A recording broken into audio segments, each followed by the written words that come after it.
Action.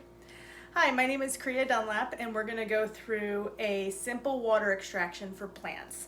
The most common water extraction that everyone is familiar with is tea, and that is a really good way to extract compounds out of plants by steeping them in warm water. This is especially important if the plant is really low in liquid content.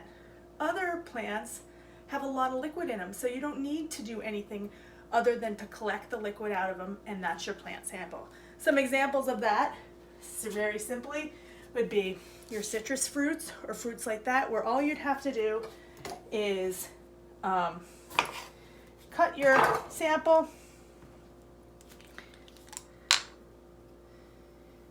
squeeze it into your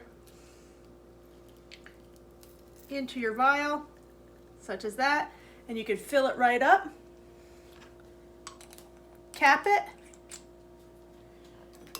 and label what it is. In this case, it's lime juice, and you put the date on it. Okay. So you're provided with some of these and some of these. Either work for sample collection. So this would be lime juice, and the date today is 5/21, I think, to 2020. So if you want to be even more particular, if you look at this, you could probably see a little bit of sediment into it. It's not completely clear. If you wanted to strain it with something, you can strain it out and get no solids in it at all. And that's probably the best way to do it. Here's another example of something that is got a lot of water content. So all you need to do with this is mash it up a little bit. So in this case, we've got some Alaskan blueberries left over from last summer. See how I can just smash it? You can smash it however you want. You can take a fork and smash it. If your mom has a mortar and pestle, you can smash it. Now to get the liquid out of that, you can strain it like I had mentioned before. And you see, liquid will come right out of it. If you want to add a little bit more liquid to it, see how very dark the color is of this sample.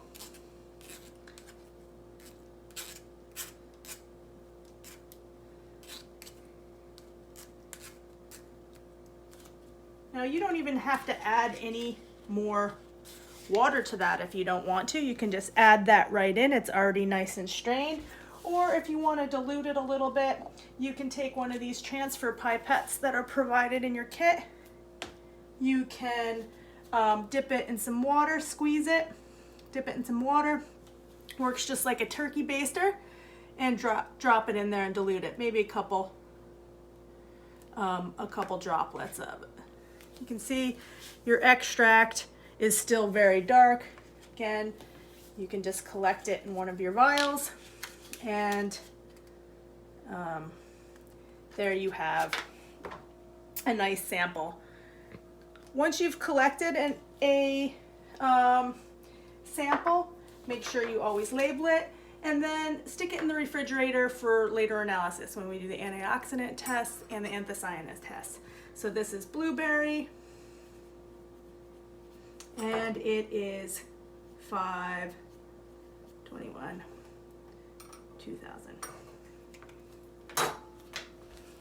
There's the extraction.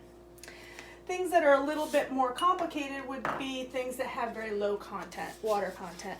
So something like leaves, or in a next couple weeks we're going to have roses here. The petals of the flower have a nice pink color, so they have some really wonderful compounds in there that would be fun to measure. Those are really dry though. Spruce tips would be a good thing to collect and make a tea out of. So these things you want to make teas out of. To get a good sample, you're going to want really warm hot water, and you want these things to be cut up as tiny as possible so the hot water can really work on it. And the more sample you have, the better. So you can see how this is really look like a lot, but it's not. So you could go out and collect more. There's just really not a lot of plants outside at this moment right now because we're still pretty early in the season. You could take a fork and grind this more. If your mom has a mortar and pestle, that would work really nicely. And then when you want to make your tea, you can do it a number of ways. You can use a tea sieve, so you can put your sample in something like this and then put it in hot water. You know, here's another example of a tea sieve. You can even put it in a nice fine strainer such as this that we did use with the blueberries and set it right on top of the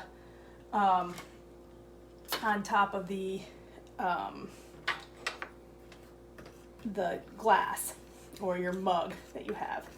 So this is nice and ground up. See how nice fine the pieces are? You can grind them, you can cut them up into small pieces with a scissors or knife or whatever is the easiest to get the smallest pieces possible. So this I'm just going to take and I'm going to stick it right in the glass. I'm not going to put it in a tea sieve. It'll make my life harder later. This is some nice hot water that I just boiled on the stove. You can hook up however you get water, however you normally get water. So if you get water, you know, with a microwave and a mug, that can work too. So just let that steep and let the water change color.